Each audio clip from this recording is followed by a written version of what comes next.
October 27, 1944.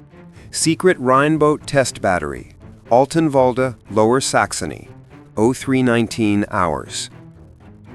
A cold, salt-heavy wind swept in from the North Sea as the crew of the Rheinbote battery worked by the dim glow of shielded lanterns, their boots sinking into the wet sand of the coastal firing range, where Germany's newest and strangest rocket stood poised on its crude steel launch rail like a spindly spear aimed at the sky. The V-4 Rheinbote, a four-stage solid-fuel missile with thin, welded fins and a frame that looked more like an improvised scaffolding than a precision weapon, loomed in the half-dark with an unsettling fragility, its dull gray primer hiding the rushed late-war construction beneath. At the base, technicians knelt over the thick first-stage booster, the most powerful solid charge Germany had ever attempted, checking the braided ignition wires and muttering numbers under their breath, while above them, the smaller staging motors rattled faintly in their casings, as if trembling in anticipation or fear. Ober-Lieutenant Erich Waldmann, commander of the experimental long-range battery, watched from under the brim of his steel helmet, his breath turning to fog in the freezing coastal air.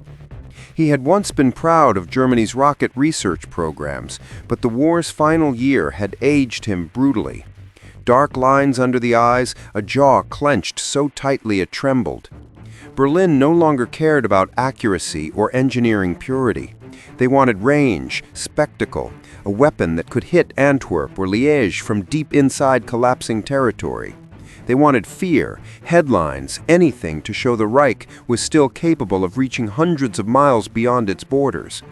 And the V-4 Rheinbote promised that.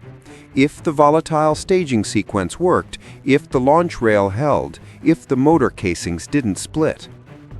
Too many ifs, Waldmann thought as he walked closer, running his glove over the cold metal skin of the booster. It was thin, too thin. The whole project had been assembled from scraps the V-2 program didn't consume, and yet it was the longest-range unguided rocket Germany had ever made. Nearly 200 miles when everything went right. The irony stung him. The farther it went, the less likely it hit anything meaningful. But Berlin didn't care. Range alone was the propaganda. "Rangefinder set," a technician called. "Wind steady. No aircraft reported." Waldmann nodded, though he didn't entirely believe those words. Rumors spread among rocket crews. Allied reconnaissance aircraft flying deeper, silent at altitude, circling rocket test grounds like vultures. 2 nights ago, a dark gliding shape had been spotted south of Bremerhaven, seen only when the moon touched its wings. Waldmann had dismissed it as nerves, until tonight. A faint clicking sound drifted in from the dunes. Slow, rhythmic, human in timing.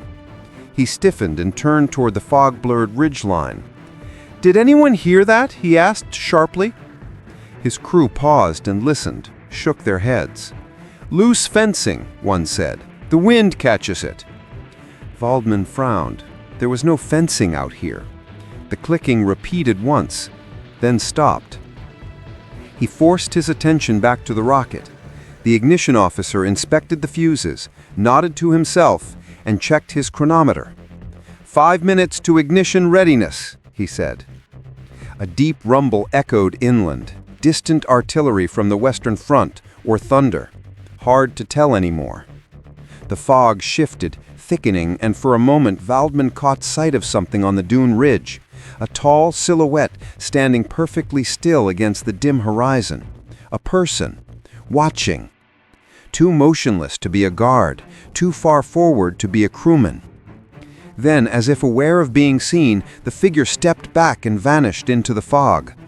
Waldmann blinked. Gone. "Rheinbote primed!" the ignition officer shouted.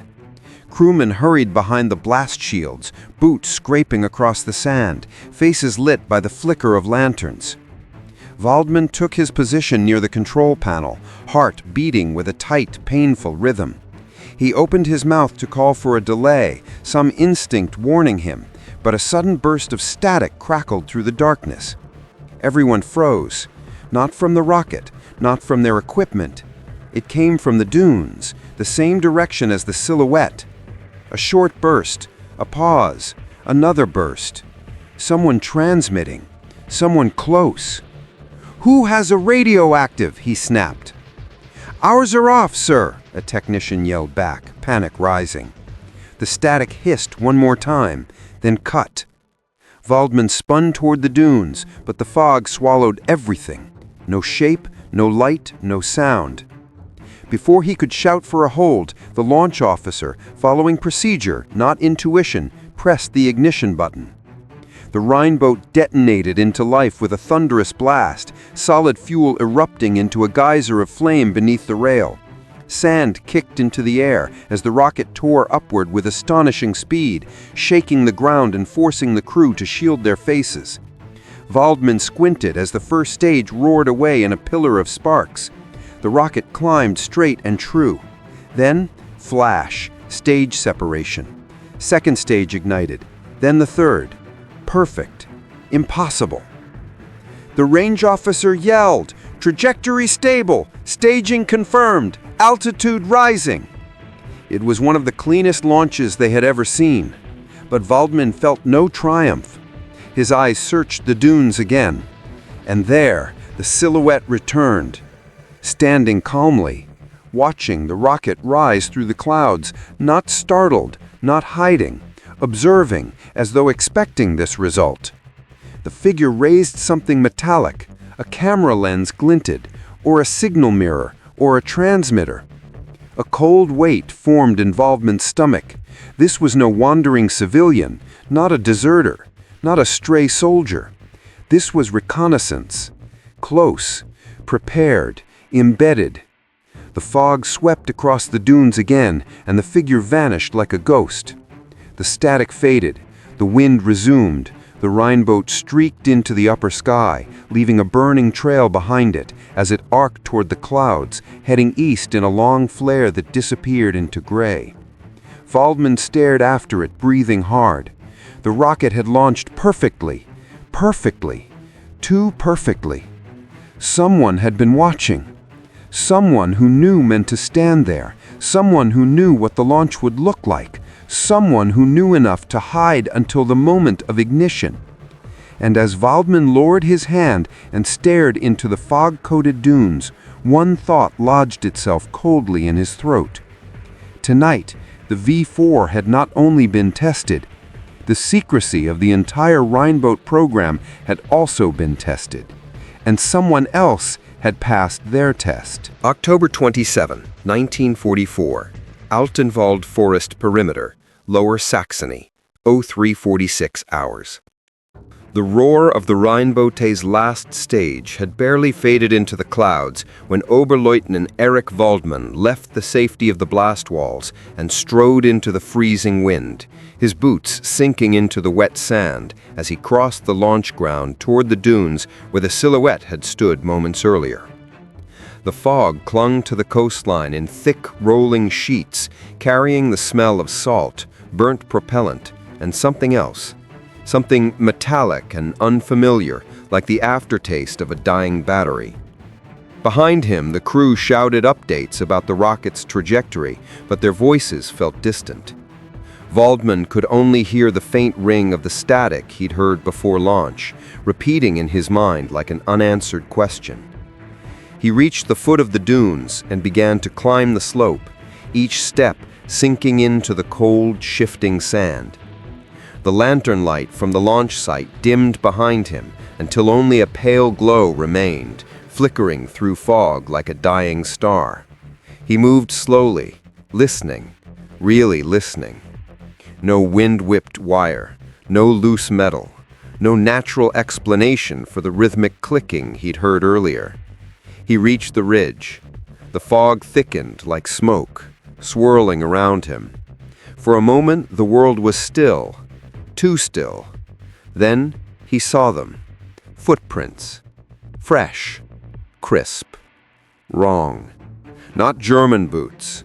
Not the heavy, squared-off soles of Wehrmacht-issue footwear, but thinner, narrower, the impressions tapering near the heel as if made by a lighter, more flexible boot.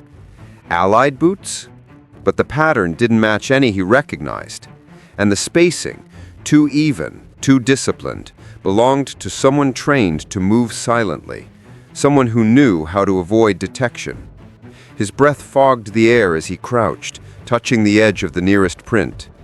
Cold. No more than 10 minutes old, meaning the watcher had been here after the launch fired, observing the launch to the last moment. But why hadn't they been spotted earlier? Why hide until ignition?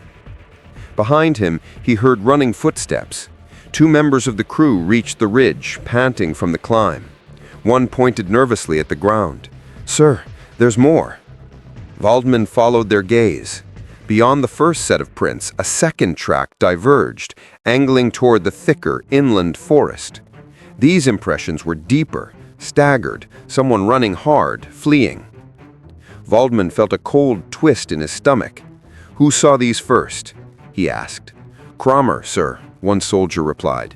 "He was doing perimeter after the launch. He's gone to follow them deeper." Waldman's eyes widened in alarm. "Alone? In this fog?" The soldier nodded. "He said he could catch whoever it was before they reached the tree line." Waldman swore under his breath. Young, eager Kramer, barely trained, easily fooled by shadows. "Take 2 men, find him, before he finds anything else." The soldiers ran, disappearing into the mist. Waldman took one last look at the ridge, at the prints, at the bent grass, at the spot where the silhouette had stood during the entire launch, and then descended into the hollow between the dunes. He had taken only a few steps when he saw it, a scrap of cloth caught on a thorny shrub. Small, thin, dark blue-black fabric with a weave he had never seen in German uniforms. And stranger still, embedded in the corner of the cloth was something metallic, a tiny disc, smooth, cold, perfectly circular. Waldman plucked it free, turning it in his fingers. A signal bead? A transmitter component? Too small to belong to any German field kit. As he examined it, a faint hum buzzed against his skin, like static traveling through the metal. He frowned. Behind him, a shout tore through the fog. "Sir, over here!" He pocketed the disc and sprinted toward the voice, boots kicking up sand.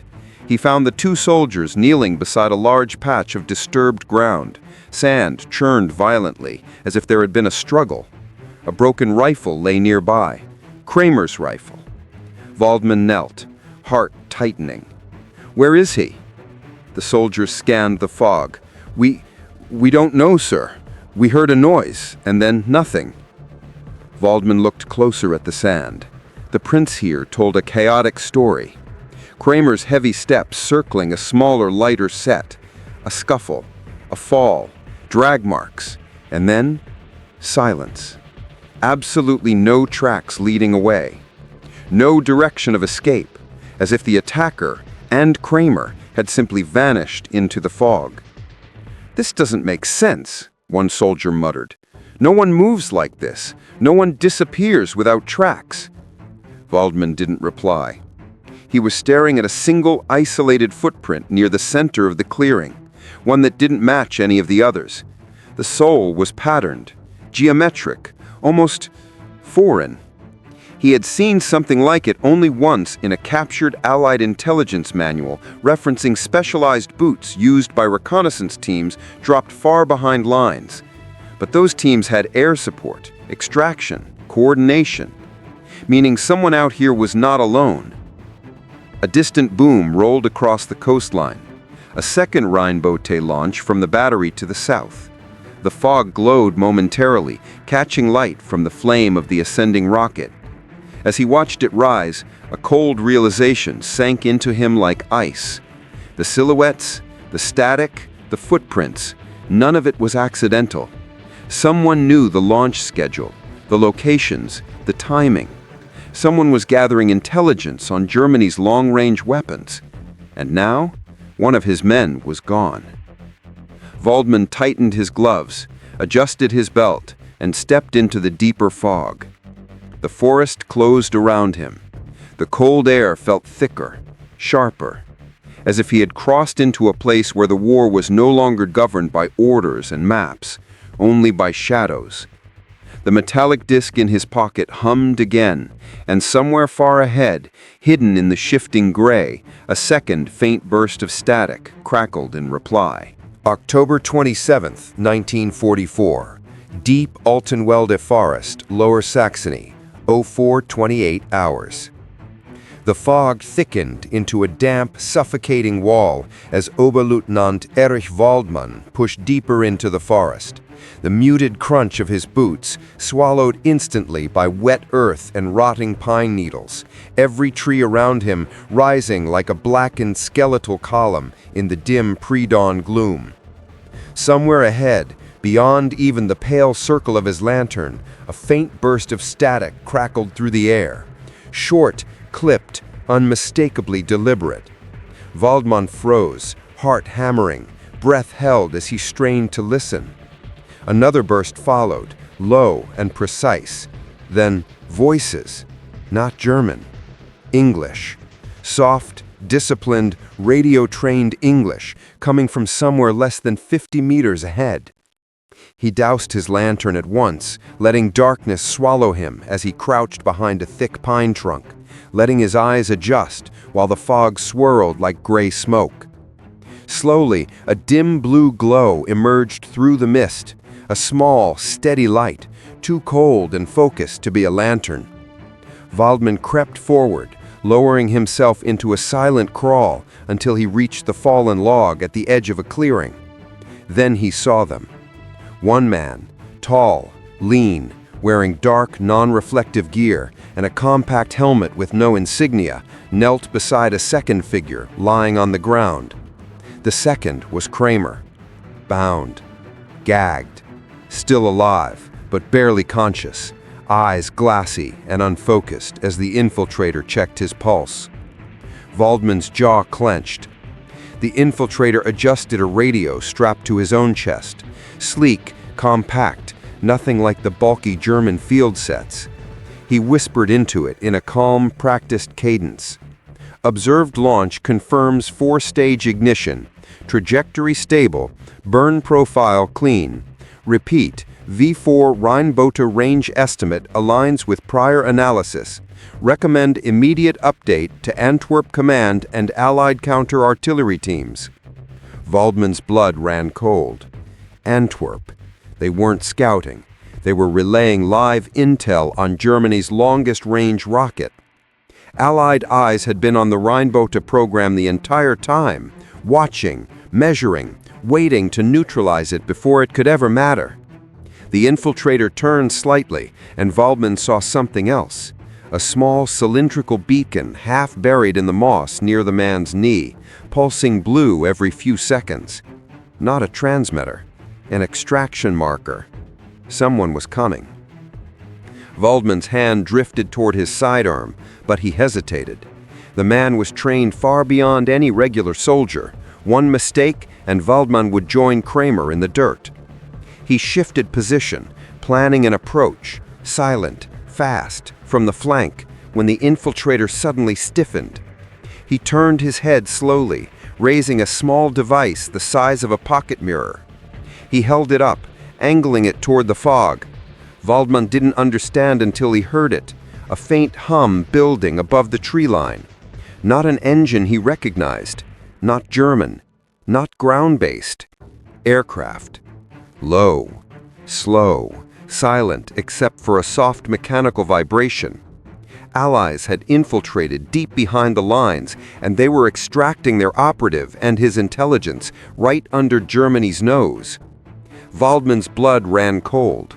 He surged up from behind the log, pistol raised, shouting, "Halt! Hände hoch!" The infiltrator reacted instantly, rolling to one knee, dragging Kramer with him as a human shield. Waldmann froze mid-step, his pistol aimed, but unable to fire. The operative locked eyes with him across the fog. Calm, cold, certain. "You're too late," he said in flawless, unaccented German. A spotlight snapped on above the trees, a narrow, controlled beam cutting through the fog from a silent aircraft hovering just beyond the canopy. The beacon on the forest floor flashed faster, syncing with the light.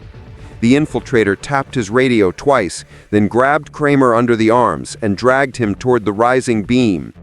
Waldman lunged forward, firing once, twice, shots cracking through the damp air. But the bullets disappeared into the fog as the infiltrator reached the extraction zone. A rope descended. Hands grabbed Kramer. Then the infiltrator leapt, caught the line, and rose with him into the mist. Waldman fired again until his pistol clicked empty, until the only sound left was the fading hum of the aircraft, vanishing into the northern sky, with Germany's classified rocket data and one of his own men. Silence fell heavy over the clearing. Waldman stood alone, breath shaking, pistol limp at his side. The fog closed again as if swallowing the crime. For a long moment he simply stared upward, unable to move, the truth sinking into him like ice. The Rheinbote program had been compromised long before tonight. The Allies hadn't come to sabotage a launch. They had come to witness it, to confirm it, to measure it. And now they were gone. Somewhere across the North Sea, Allied analysts were already calculating countermeasures based on his launch. Berlin would demand explanations, blame, results. But Waldman knew the truth. The V-4 had never stood a chance of changing the war. Not with enemies watching from the dunes, listening in the fog, waiting to extract its secrets before the rocket even left the rail. He retrieved the tiny humming disk from his pocket, the one he'd found snagged on the shrub earlier. It pulsed once, weakly, then went dark. He crushed it in his fist. The fog drifted in around him as he turned back toward the launch site. The rocket had flown farther than any Germany had built, but the enemy had flown farther still. And tonight, the Rheinbote program ended not with an explosion, but with a whisper in the fog and the silent lift of an aircraft no one in Germany would ever officially admit had ever existed.